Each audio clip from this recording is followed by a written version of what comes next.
Dinikahi Gus Dingin, bab 169, keputusan Kevin. Setelah sudah mulai bertenaga, Aisyah beranjak dari tempat tidurnya untuk mandi kembali. Tetapi tiba-tiba alat yang dipakai Aisyah untuk memantau detak jantungnya berbunyi dengan kencang, membuat Zaidan terkejut dan langsung mencari dari mana asal suara tersebut. "Duh, please jangan hidup Napa, nanti kalau Mas Zaidan tahu gimana?" Batin Aisyah terus menekan tombol yang terdapat di alat tersebut. Alat itu berbentuk seperti jam tangan, jadi tidak ada yang mengetahui jika jam yang sering dipakai Aisyah adalah alat pemantau detak jantung. Zaidan mendekat dan menghampiri ke arah Aisyah yang sibuk menekan tombol di jam tangannya. "Sayang, jawab Mas dengan jujur, ini sebenarnya jam tangan atau alat pemantau detak jantung?" Tanya Zaidan menatap serius ke arah Aisyah. Ia pikir selama ini Aisyah sudah pulih karena wanitanya pernah bercerita kalau ia pernah melakukan transplantasi jantung. "Alat pemantau detak jantung, Mas," jawab Aisyah terbata-bata. Zaidan terkejut mendengar jawaban Aisyah. Ia mengepalkan tangannya dan menyalahkan dirinya sendiri. Kenapa selama ini Zaidan ceroboh dalam menjaga Aisyah? Bahkan jam tangan yang sering dipakai Aisyah saja Zaidan tidak tahu kalau jam itu sebenarnya adalah alat pemantau detak jantung. "Kenapa kamu gak bilang ke Mas kalau sebenarnya kamu belum pulih total, Bi? Kenapa?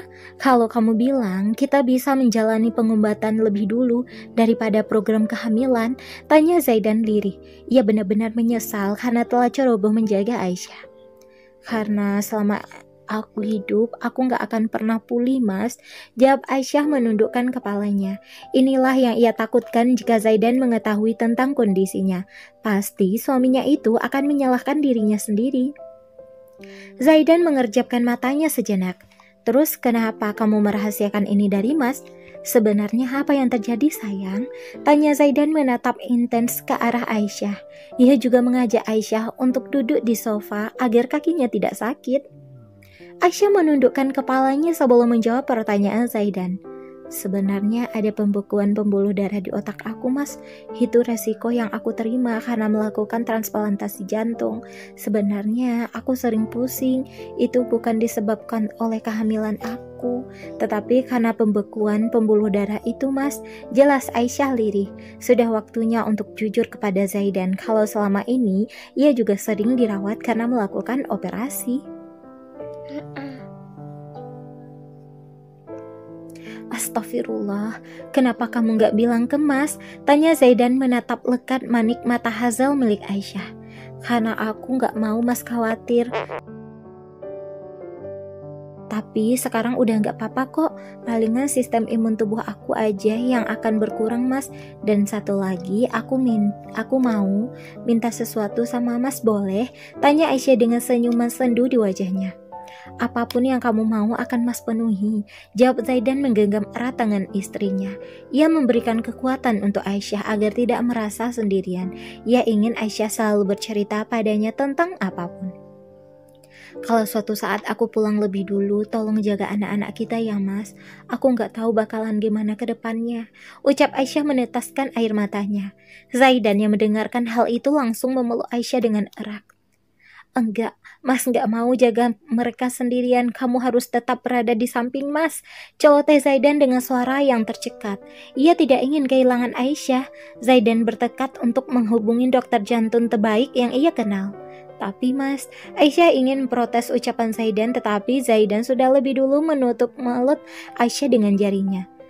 "Jangan berpikiran yang aneh-aneh. Sekarang kamu bersiap-siap, kita ke Gunung Bromo sekarang." Tita Zaidan berusaha berpikiran positif. Ia sangat yakin bahwa Aisyah akan pulih. Aisyah sebenarnya ingin beristirahat saja, tetapi ia tidak mau melewatkan satu detik pun jauh dari Zaidan. "Iya, Mas," ucap Aisyah langsung beranjak dari tempat duduknya untuk bersiap-siap pergi ke Gunung Bromo bersama Zaidan. Sembari menunggu Aisyah siap, Zaidan menghubungi Aska untuk membuatkan janji dengan seorang dokter jantung yang terbaik agar Aisyah bisa dirawat secara intensif. Ia tidak peduli seberapa banyak biaya yang akan dikeluarkan. Yang terpenting bagi Zaidan adalah Aisyah pulih. "Assalamualaikum Aska," Tolong buatkan tamu janji dengan Profesor James. Saya ingin berkonsultasi tentang kesehatan Aisyah. Tita Zaidan saat sambungan teleponnya terhubung. Aska yang berada di seberang sana mengerutkan dahinya. Apa Zaidan sudah mengetahui semuanya? Pikir Aska heran. Lalu ia menjawab ucapan Zaidan. Waalaikumsalam bro. Memangnya Aisyah kenapa lagi? Tanya Aska seolah-olah tidak tahu tentang kondisi Aisyah. Padahal Aska mengetahui semuanya. Tadi Aisyah bilang ke saya kalau kondisi jantungnya memang tidak bisa pulih sepenuhnya. Tapi walaupun begitu, saya tetap ingin Aisyah dirawat secara intensif. Jadi tolong buatkan temu janji dengan beliau. Jawab Zaidan menjelaskan tentang kondisi Aisyah. Aska mengumam pelan. Buat apa gua buatin temu janji dengan Pros Jam kalau setiap bulan Aisyah selalu dirawat dengan beliau? Karena tidak mendapatkan jawaban dari Aska, Zaidan kembali berkata, Aska, apakah kamu mendengarkan ucapan saya? Tanya Zaidan dengan nada serius. Hah? Iya bro, gue akan buat temu janji dengan beliau. Jawab Aska menanggapi pertanyaan Zaidan. Baiklah, terima kasih, kalau begitu saya pamit. Assalamualaikum. Pamit Zaidan karena melihat Aisyah sudah siap dengan gamis beserta balutan hijab di kepalanya. Zaidan menghampiri Aisyah dan menyerka air mata di pipi Aisyah. Mulai sekarang gak akan ada air mata di pipi kamu lagi ya Bi. Kita jalani semua ini bersama-sama. Dan ingat, Mas akan selalu ada di sisi kamu. Ucap Zaidan dengan nada lembut dan penuh kasih sayang. Ia sangat menyayangi dan mencintai Aisyah. Bukan berhenti menangis, Aisyah malah sesegukan di pelukan Zaidan. Ia tidak tahu apa yang akan terjadi selanjutnya. Kalau boleh jujur, Aisyah sudah capek terlahir dengan kondisi jantung yang lemah. Rasanya ia ingin seperti orang-orang terlahir dengan jantung normal. Aku capek kalau harus minum obat lagi mas. Aku muak, aku bosan. Rengek Aisyah memukul pelan dada bidang Zaidan. Baru kali ini Aisyah bisa mengekspresikan rasa muak dan bosannya dalam meminum obat-obatan. Orang-orang di luar sana mengira aku wanita yang kuat. Mereka gak tahu kalau aku terlahir dengan kondisi yang lemah. Kenapa aku dilahirkan? Kalau ujung-ujungnya harus minum obat jika ingin hidup. Lanjut Aisyah dengan tangisan yang selama ini ia pendam. Zaidan membiarkan istrinya menangis dan mengeluarkan apa yang ada di dalam hatinya saat ini. Ia memeluk Aisyah dengan erat, memberikan kekuatan pada istrinya dan menunjukkan bahwa Aisyah tidak sendiri. Ia selalu ada untuk Aisyah. Aku capek mas, capek, aku bosan harus minum obat untuk sistem kekebalan tubuhku. Aku juga ingin kayak orang-orang di luar sana yang hidup tanpa harus bergantung sama obat. Aisyah melanjutkan mengeluarkan apa yang ada di hatinya. Selama ini Aisyah hanya bisa diam dan menuruti apa yang dokter perintahkan padanya. Walaupun ia seorang dokter, tetapi Aisyah tetap harus meminum obat-obatan. Tangan Zaidan mengelus dengan kasih sayang kepala Aisyah. Sayang, setiap manusia yang dilahirkan pasti membawa keberkahan. Coba kamu pikirkan, jika kamu gak lahir di dunia ini, mungkin Mas gak akan pernah tahu artinya cinta. Mas gak akan pernah berubah dari sikap dingin Mas. Kamu wanita terbaik yang pernah Mas temui setelah Umi. Kamu kekasih terbaik yang menjaga martabat Mas sebagai suami kamu. Walaupun dahulu Mas pernah menyakiti kamu, tetapi kamu tidak pernah berbicara pada orang lain tentang hal itu, ucap Zaidan dengan lembut. Kamu mengajarkan banyak pelajaran yang bisa dipetik dalam kehidupan ini. Kamu mengajari Mas untuk berbuat baik, walaupun banyak yang hendak menyakiti kamu, tetapi kamu tetap memaafkan mereka. Hati kamu seluas lautan dan selembut sutra. Lanjut Zaidan mengusap punggung Aisyah agar tangisan mereda. Ia tidak bisa melihat Aisyah menangis seperti ini.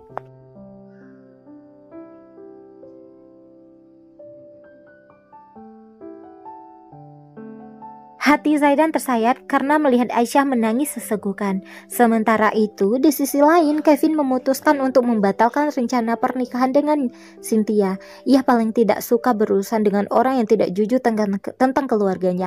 Apalagi adik tiri Cynthia adalah Raihan, orang yang hampir menculik adiknya. Cynthia, maaf, tapi aku gak bisa menikah dengan kamu. Putus Kevin dengan bulat. Ia sudah memikirkannya dengan matang untuk membuat keputusan ini. Tapi Cynthia tahu ia salah, tetapi apakah Kevin tidak bisa memberikannya satu kali kesempatan lagi? Ia ingin memperbaiki semuanya. Kevin beranjak dari tempat duduknya. Maaf Cynthia, aku udah memikirkannya dengan matang. Semoga kamu mendapatkan pria yang lebih baik dari aku. Aku permisi, assalamualaikum. Pamit Kevin merapikan kemeja yang ia pakai. Sejujurnya, Kevin sangat berat melepaskan Cynthia. Ia terlanjur cinta dengan Cynthia, tetapi rasa sayangnya pada Aisyah membuatnya untuk mengakhiri hubungan ini. Cynthia menatap sendu kepergian Kevin. Waalaikumsalam Vin, aku harap kita bisa memperbaiki semuanya. Lirih Cynthia dengan mata yang berkaca-kaca. Ia tidak marah ataupun kesal pada Kevin karena memang dirinya lah yang bersalah dalam hal ini. Cynthia juga memaklumi keputusan Kevin. Ia sangat mengenal Kevin. Pria itu sangat menyayangi adiknya. Jadi Kevin tetap memilih keselamatan Aisyah daripada hubungan mereka. Dinikahi Gus Dingin, bab 170, Yes I Want. Kevin berjalan menyusuri trotoar kota Malang. Ia seperti orang yang baru patah hati, padahal ini adalah keputusannya. Saat Kevin tengah berjalan, ia mendapatkan telepon dari Amel. Entah mengapa, Amel selalu menelponnya ketika ia sedang merasa sedih. Kevin menjawab telepon Amel. Assalamualaikum Dokter Amel, ada yang bisa saya bantu? Tanya Kevin profesional sebagai seorang dokter. Waalaikumsalam Dokter Kevin. Nggak ada kok, saya cuma mau ngucapin selamat atas pertunangan Anda. Ucap Amel memberi ucapan selamat kepada Kevin. Padahal di dalam hati, Amel merasa sedikit sedih. Harap dicatat, hanya sedikit saja. Kevin terkekeh pelan. Lamaran saya batal. Ucap Kevin menertawakan dirinya sendiri. Mengapa takdir sebercanda ini kepadanya? Entahlah. Kevin selalu berpikir bahwa Allah tidak akan menguji hambanya di luar batas kemampuannya. Amel terkejut mendengarkan ucapan Kevin dan anehnya lagi, hati Amel tidak merasa senang. Justru ia merasa sedih mendengar kabar tentang lamaran Kevin yang batal. Kok bisa dok? Saya turut sedih mendengarkannya, tanya Amel penasaran.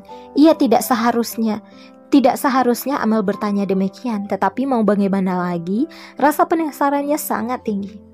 Ada masalah sedikit dok, apakah ada lagi? Soalnya saya masih ada beberapa urusan, tanya Kevin. Ia butuh waktu untuk menenangkan diri. Tidak ada dok, ya udah saya tutup ya dok, assalamualaikum. Pamit Amel menutup sambungan teleponnya. Waalaikumsalam warahmatullahi wabarakatuh, balas Kevin. Lalu ia menaruh kembali ponselnya ke dalam saku kemejanya. Sementara itu di rumah sakit Wiber Hospital, Amel memikirkan apa yang diinginkan oleh hatinya. Di suatu sisi, ia masih mencintai Kevin, namun belakangan ini perasaan itu berangsur-angsur menghilang. Di sisi lain, Amel juga mulai tertarik pada Aska. Kepribadian Aska yang humoris dan jahil membuat Amel merasa memiliki ketertarikan sendiri pada Aska. Kenapa aku bimbang gini sih? Masa aku suka sama Aska? Tanya Amel pada dirinya sendiri. Baru saja ia memikirkan tentang Aska dan yang dipikirkannya sudah muncul di depan Amel dengan senyum manis di wajahnya. Senyum yang mampu membuat Amel tertarik kepadanya. Sebuah senyuman yang Amel rindukan. Hola Dokter Amel, sapa Aska dengan senyum cerah di wajahnya. Halo, ada apa? Tanya Amel menyebut sapaan Aska dengan senyuman. Baru kali ini Amel tersenyum pada Aska. Tak melewatkan kesempatan itu, Aska langsung menjawab pertanyaan Amel. Mau nanya kejelasan tentang yang kemarin? Gimana keputusannya dok? Tanya Aska menaikkan sebelah alisnya. Masih berlaku kah? Tanya Amel balik. Entah mengapa hatinya lebih merasa nyaman jika dekat dengan Aska. Aska terkekeh pelan. Masih dong, malah ditunggu. Ujarnya meletakkan kedua tangannya di dalam saku celana. Penampilan Aska hari ini sangat menawan. Dengan setelan jas berwarna hitam menambah ketampanan yang dimiliki oleh Aska. Senyuman yang menghiasi wajah Aska juga menambah kesan ramah serta elegan. Kita duduk dulu di sana. Titah Amel menunjuk ke arah taman. Titah Amel menunjuk ke arah taman pediatrik yang selalu dikunjungi oleh Aisyah ketika dirinya merasa lelah. Mereka berdua duduk di taman tersebut. Amel diam-diam mencuri pandangan terhadap Aska. Aska yang mudah peka terhadap keadaan langsung berbicara. Kalau mau ditatap, tatap aja kali. Nggak usah pakai curi pandang. Celetuk Aska dengan nada jahil. Ia sedang menggoda Amel karena menurutnya Amel menggemaskan sama seperti Aisyah. Amel mengalihkan pandangannya dari Aska. Siapa yang natap lo? Gua liatin anak-anak di sana kok. Kilah Amel yang tidak ingin ketahuan bahwa dirinya benar sedang mencuri pandangan ke arah Aska. Tapi gue gak bilang kalau lo curi pandang ke gue loh. Ayo ngaku aja lo tertarik sama gue kan? Goda Aska tersenyum semil, menambah aura serta di-match di wajah Aska. Pipi Amel bersemu merah. Aska berhasil mencuri hatinya. Is, gue kesel sama lo, desis Amel mengerucutkan bibirnya. Sorry, gue cuma bercanda kok. Jadi gimana lamaran gue? Lo diterima atau enggak? Tanya Aska to the point. Ia sudah merasa penasaran dengan jawaban Amel. Yes, I want to marry with you, jawab Amel dengan malu-malu. Aska speechless mendengarkan hal itu. Ia masih tidak percaya bahwa Amel wanita yang berhasil mencuri hatinya hanya dalam beberapa bulan menerima lamarannya. Gua nggak salah dengar kan? Tanya Aska dengan gugup. Ia memastikan bahwa pendengarannya tidak bermasalah. Amel menggelengkan kepalanya. Enggak kok. Gua mau nikah sama lo. Kalau boleh jujur, gua udah suka sama lo sejak pertemuan pertama di Lombok.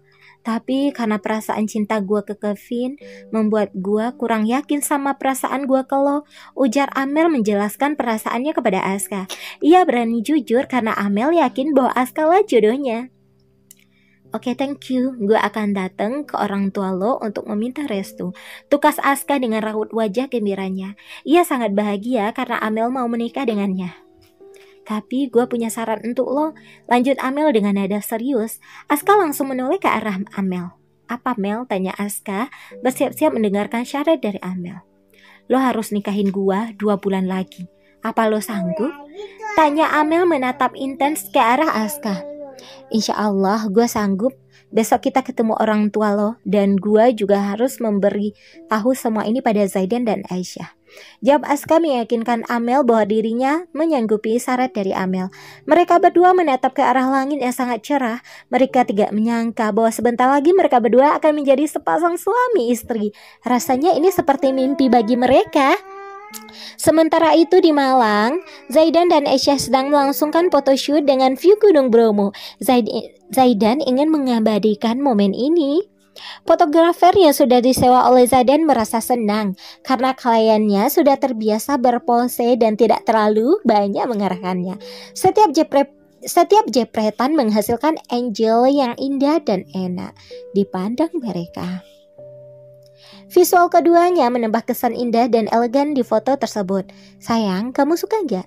Tanya Zaidan dengan lembut. Ia sengaja membawa Aisyah jalan-jalan agar wanitanya tidak terlalu stres memikirkan tentang kesehatannya. Zaidan juga berusaha membuat Aisyah happy agar imunitas tubuh Aisyah menjadi kuat. Aisyah menghukuk pelan. Suka banget mas, makasih ya. Jawab Aisyah dengan senyum cerah yang terpancar di wajahnya. Ia juga memeluk Zaidan dengan erat. Setelah selesai berfoto ria, mereka berdua makan siang di sebuah warung. Zaidan memesan makanan yang sama. Karena terakhir kali mereka makan berdua dengan menu yang berbeda, Aisyah selalu meminta untuk tukeran makanan. Zaidan menyuapi Aiga ke Aisyah. Baginya, menyuapi Aisyah memiliki sensasi tersendiri. Di sela-sela makan, Zaidan melontarkan satu kalimat gombalan. Sayang, mas mau nanya, kamu harus jawab ya, ucap Zaidan dan dibalas anggukan kecil oleh Aisyah. Iya mas. Nun mati bertemu kaf disebut? Tanya Zaidan menaikkan sebelah alisnya. Ikfa, jawab Aisyah singkat. Kalau mas ketemu kamu disebut cinta, lanjut Zaidan dengan senyum semiknya. Aisyah yang mendapatkan gombalan maut dari Zaidan tersebut malu. Ia yakin pipinya saat ini sudah bersemu merah. Mas bisa aja celetuk Aisyah malu. Ia tersenyum dengan malu-malu, padahal ini bukan pertama kalinya Zaidan menggobalinya. Loh, kan bener toh? Tanya Zaidan disertai kekehan kecilnya. Pasti dulu Mas sering gombalin ciwi-ciwi kan? Tanya Aisyah dengan tatapan mengintimidasi. Zaidan menghentikan aktivitas makannya. Gak pernah sayang, cuma kamu satu-satunya wanita yang pernah Mas gombalin. Jawab Zaidan mengusap kepala Aisyah dengan tangan kirinya. Masa sih? Aku gak percaya tuh. Celetuk Aisyah meragukan nada jawaban Zaidan. Pasalnya Zaidan seringkali melontarkan kata-kata gombalannya. Kamu sendiri kan yang bilang kalau dasar sebuah hubungan adalah kepercayaan. Lantas kenapa kamu meragukan Mas sayang? Tanya Zaidan menatap intens ke arah Aisyah. Ia tidak tersinggung dengan ucapan Aisyah. Justru Zaidan merasa senang karena Aisyah mulai cemburu. Itu berarti Aisyah sangat mencintainya. Bukan ragu Mas, jawab Aisyah menggelengkan kepalanya, membuat Zaidan merasa gemas kepadanya. Mungkin jika mereka sedang di kamar, Zaidan akan menggigit pipi cubi Aisyah. Mereka berdua melanjutkan makan siang sembari menikmati semilir angin di Gunung Bromo. Aisyah yang kedinginan langsung beranjak dari tempat duduknya dan duduk di samping Zaidan. Zaidan yang mengerti kode tersebut langsung merangkul tubuh mungil Aisyah dan bawanya ke dalam dekapannya. Gemes banget sih. Untung Pak fotografernya udah nikah. Kalau belum pasti mau pindah ke Mars juga. Sama seperti Aska, celetuk Zaidan disertai kekehan kecilnya. Mereka berdua memang selalu mengajak makan siapapun yang sedang bersama dengan mereka.